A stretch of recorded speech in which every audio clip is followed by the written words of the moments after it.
Done. Good morning, student. In last period, we studied the third topic, chemical reactions and equations. In this topic, first we have to understand the physical change and chemical change. Physical change is a temporary change and chemical change is a permanent change. आपण त्याचं काही उदाहरण आपण घेतलेलं होतं physical चेंजचं.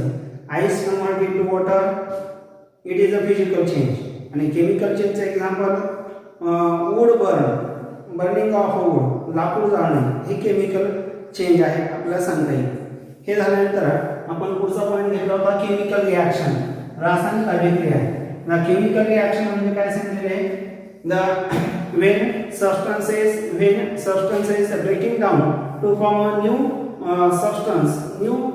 form of a substance, then it is known as a chemical reaction.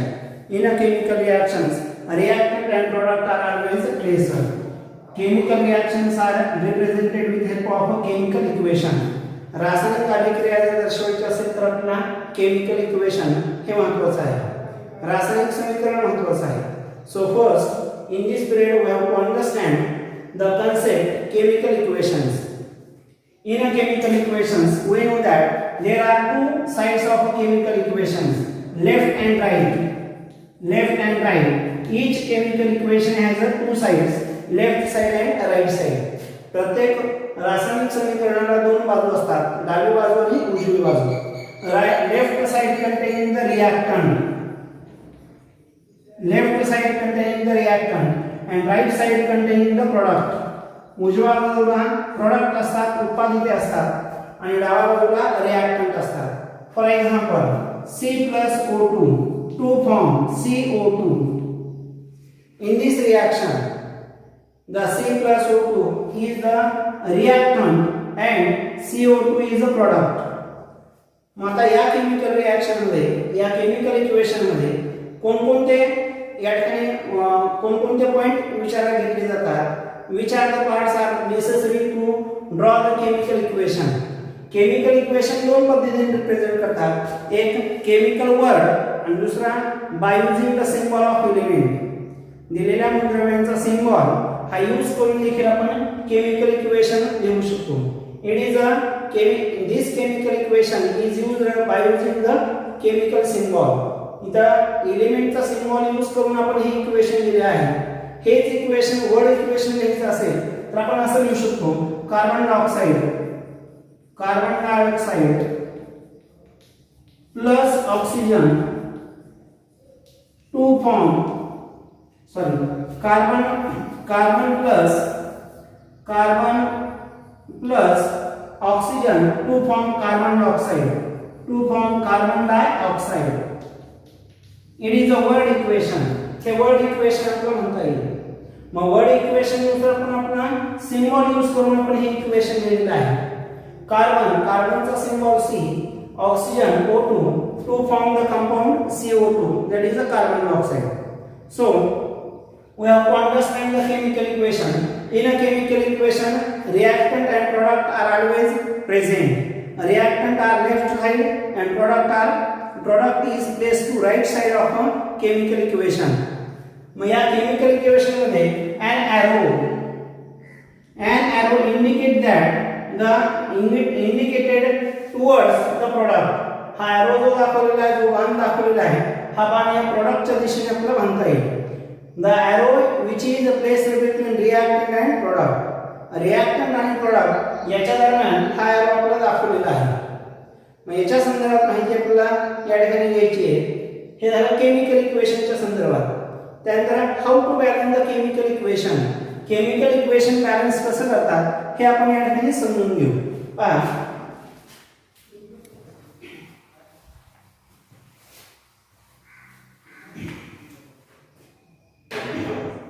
For example copper sulphate reacted with zinc.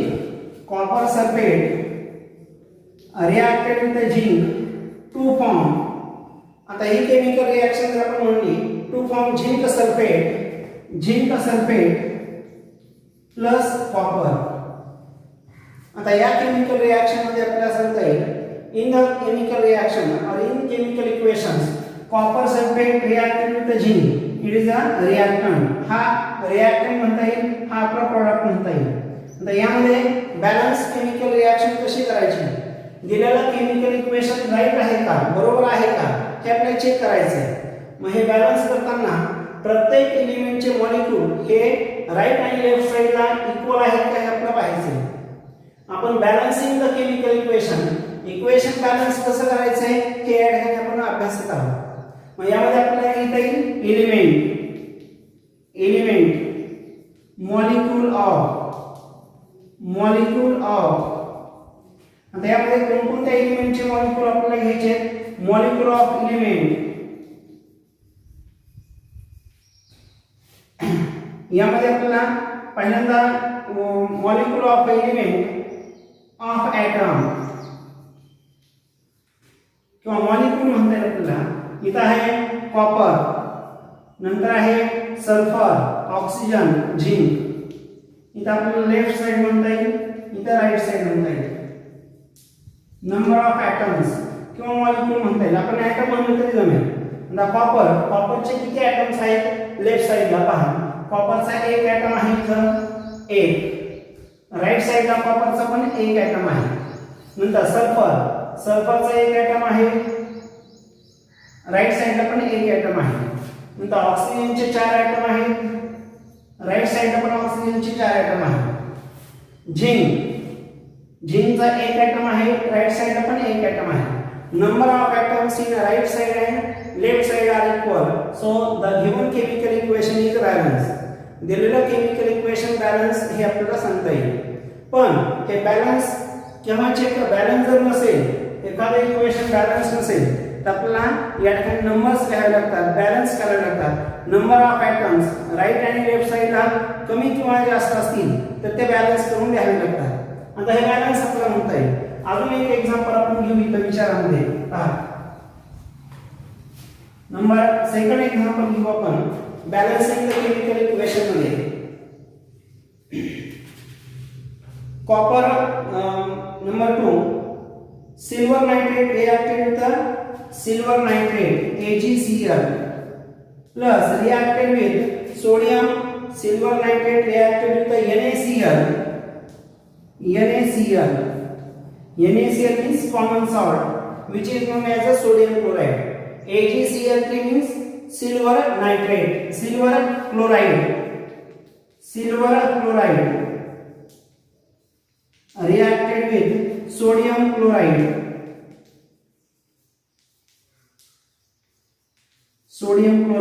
to form silver nitrate. आपल्याला दिलेले आहे सिल्वर नाइट्रेट घेऊ इथं. Silver nitrate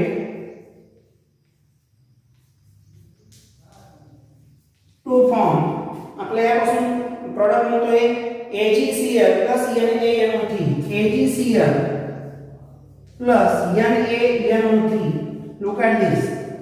AgCl, silver chloride and sodium nitrate. The name of this compound is sodium nitrate. The compound is silver chloride.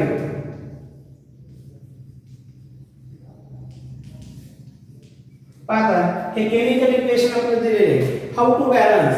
आता हे chemical equation balance कसं करता येईल, या केमिकल इक्वेशन मध्ये left side AgNO3 plus NaCl, it is a reactant which is placed to left side, and AgCl plus NaNO3.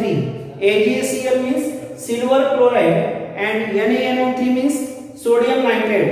These are the product we obtain from the reactant. Then we have to balance this chemical equation as first we have to draw the table.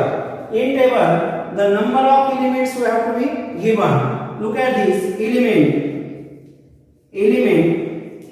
number of atoms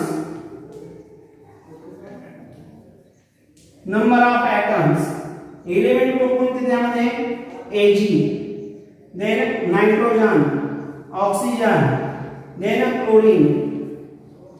त्यामध्ये number of atoms in a left side, left and right. दोन्ही साइडला आपण या दिलेल्या एलिमेंटचे atoms same आहेत का check करू. First silver, पहा लेफ्ट साइडला सिल्वर याचा ॲटम इथे एक आहे, राईट साइडला सिल्वर याचा पण ॲटम एक आहे. Number 2 nitrogen. नायट्रोजनचा number of atoms of nitrogen is 1 in a right side, number of nitrogen is 1. Oxygen, number of oxygen is 3, number of oxygen is 3 in a right side.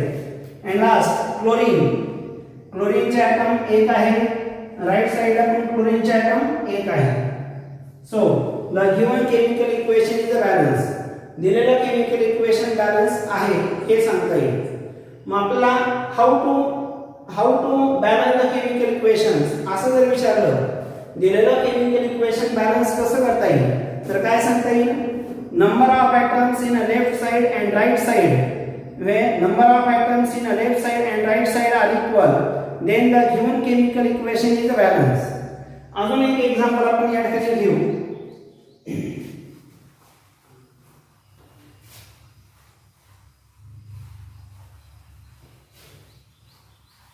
Number 3rd example.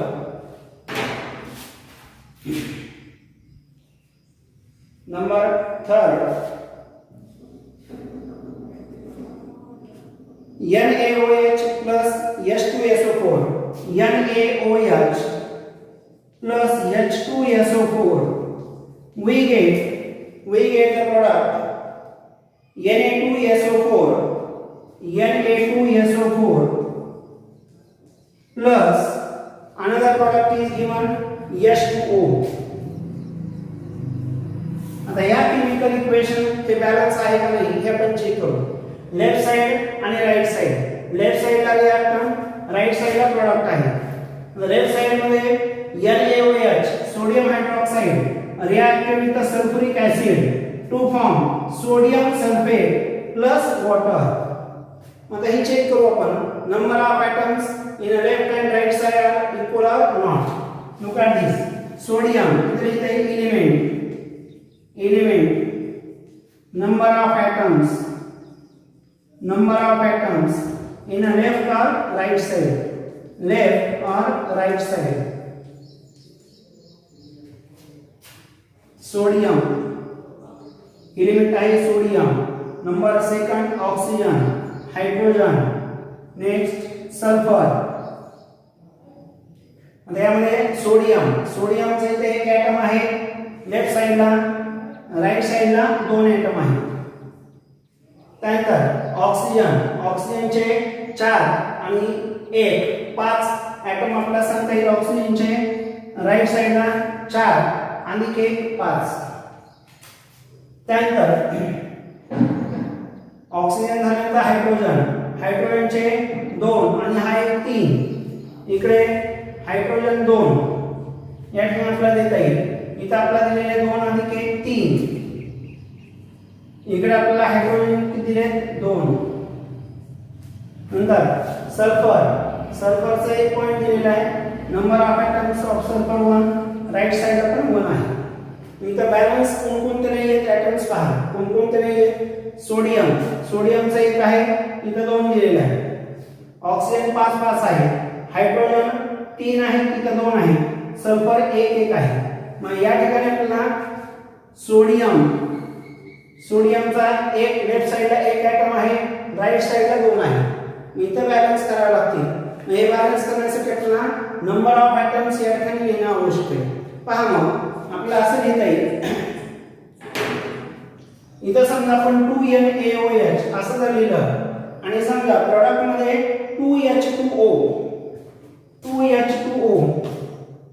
असं जर लिहिलं आपण, तर ॲटमची संख्या समान येते का ते चेक करू. सोडियमचे 2 ॲटम आहेत या ठिकाणी. इथं आपण सोडियमचे लेफ्ट साइडला 1 घेतला होता, आता आपण 2 लिहू. इथं जर 2 नंबर लिहिला तर चेक करता येते का बघू आपण. नंतर ऑक्सिजनचे या ठिकाणी 4 आणि हे 2 6. ऑक्सिजनचे आपला 5 आहे, इथं 6 लिहिता येईल. नंतर हायड्रोजन 2 आहे आणि हे 2 2 4.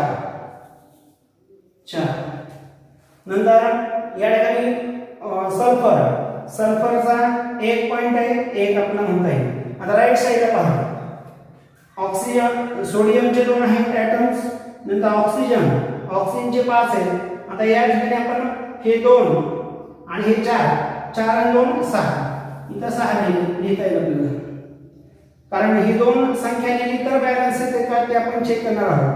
नंतर हायड्रोजन इथं 4 आहेत, राईट साइडला आपण पाहू इथं बेदोनी 4, हायड्रोजन 4. नंतर सल्फरचं 1 आहे, इकडे सल्फरचं 1 आहे, म्हणजे राईट आणि लेफ्ट साइड दोन्ही पण इक्वल येतात. मग केव्हा इक्वल येतील, जर दिलेल्या केमिकल इक्वेशन मध्ये आपण सोडियम हायड्रॉक्साईड याच्या अगोदर कोणता नंबर लिहिणं आवश्यक आहे, 2. जर 2 नंबर लिहिला आणि दिलेल्या प्रोडक्ट मध्ये H2O च्या अगोदर 2 नंबर लिहिला तर दिलेल्या केमिकल इक्वेशन हे बॅलन्स येतं हे सांगता येईल.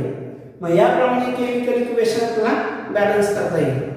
मग दिलेलं केमिकल इक्वेशन केव्हा बॅलन्स होता येईल, when number of atoms in a right side and left side equal, then the chemical equation is a balance.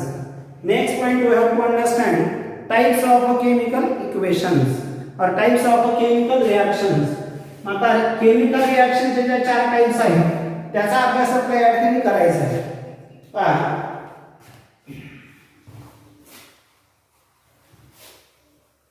आपण आता केमिकल इक्वेशनच्या संदर्भात माहिती घेतलेली आहे. आता समजून घेऊ आपण केमिकल रिएक्शन्स,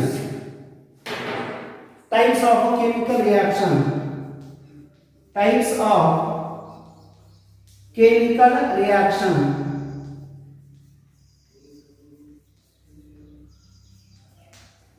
रासायनिक अभिक्रियेचे प्रकार. त्यामध्ये पहिला आहे combination reaction.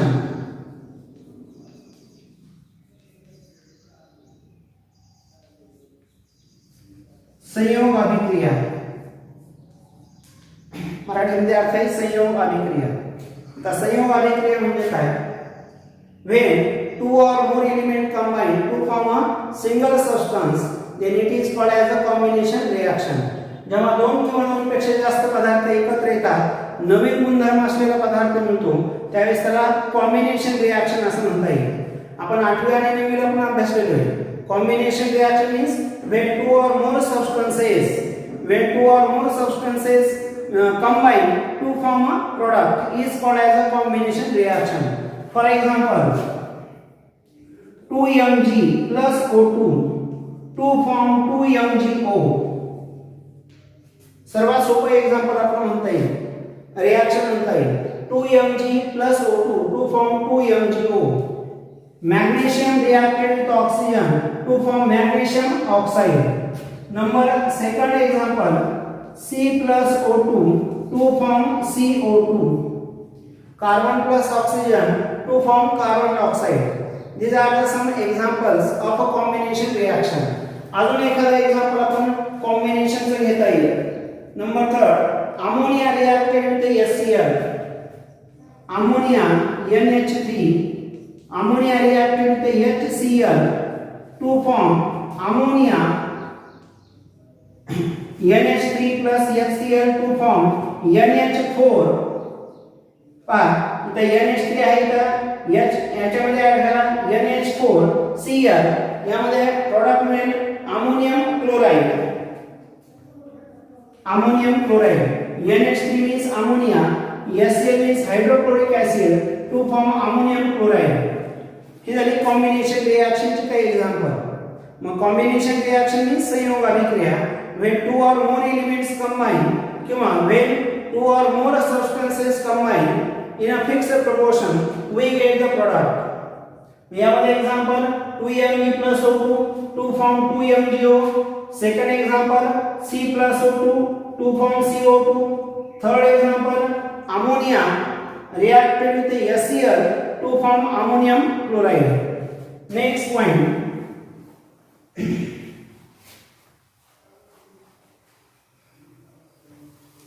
Next chemical reaction आपण या ठिकाणी अभ्यासू. त्यामध्ये दिलेले डिकम्पोजिशन रिएक्शन.